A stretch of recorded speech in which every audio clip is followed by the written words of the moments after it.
Good morning. A jury has found John Nuttall and Amanda Carodi guilty of plotting to set off homemade bombs at the BC legislature 2 years ago.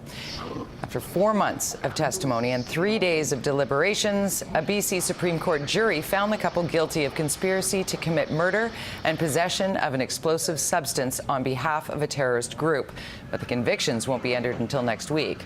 That after defense lawyers get an opportunity to argue that police entrapped the couple during an elaborate sting operation. The judge will then decide whether police overstepped their bounds in this case. What really happened the day Michael Zahaf-Bibeau stormed Parliament Hill, killing Corporal Nathan Cirillo before he was finally gunned down himself? Well, findings from an investigation that took months should tell us more today. It was October 22nd last year when Zahaf-Bibeau shot Corporal Cirillo at the National War Memorial. Moments later, he drove to the Parliament buildings where he burst into the Hill's centre block before he was taken down in a hail of bullets. The reports from the Ontario Provincial Police will outline the actions by the RCMP and security guards on that day. The reports are also expected to identify any holes in the system at the time. A ceremony will be held in Ottawa today to mark the end of the Truth and Reconciliation Commission's study on the horrors of Canada's residential school system. Prime Minister Stephen Harper will be at today's closing ceremonies. The Commission's 6-year study of the church-run, government-funded institutions, which operated for more than 120 years, called the program's legacy a cultural genocide. Harper isn't saying if or when the government will act on the report's 94 recommendations, which include a massive increase in education funding for First Nations. A high-profile former RCMP spokesperson has been suspended with pay. Inspector Tim Shields has been off the job since May 19th. The Mounties aren't saying why, only that there's an ongoing code of conduct investigation. Shields is facing 2 separate lawsuits filed by 2 women, both accusing him of sexual harassment. Should BC have stiffer distracted driving penalties like Ontario? One prominent Canadian driving school seems to think so. Greg Harper joins us now with more on this. Greg?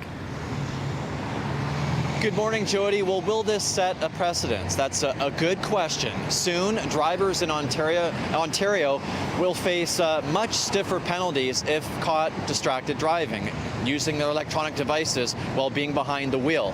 This is a law that's actually passed in Ontario yesterday and is now waiting to be signed. Young Drivers of Canada here in the Lower Mainland completely supports the move in our province, but doesn't see it happening in BC, at least not right away. Right now, in our province, the fine for distracted driving is $167, plus the possibility of 3 demerit points on your license. I'm interested to know how drivers here in Richmond feel about this. We'll try and get some reaction next. Jody? All right, we'll talk to you at the top of the hour. Thanks so much. Greg Harper reporting live for us this morning. A new regional survey says as many as 1 in 4 of us are obese in Metro Vancouver and the Fraser Valley. And one of the healthiest communities in British Columbia has a huge problem with binge drinking. Whistler is the least obese with the highest physical wellness score, but it has double the national average of alcohol being consumed.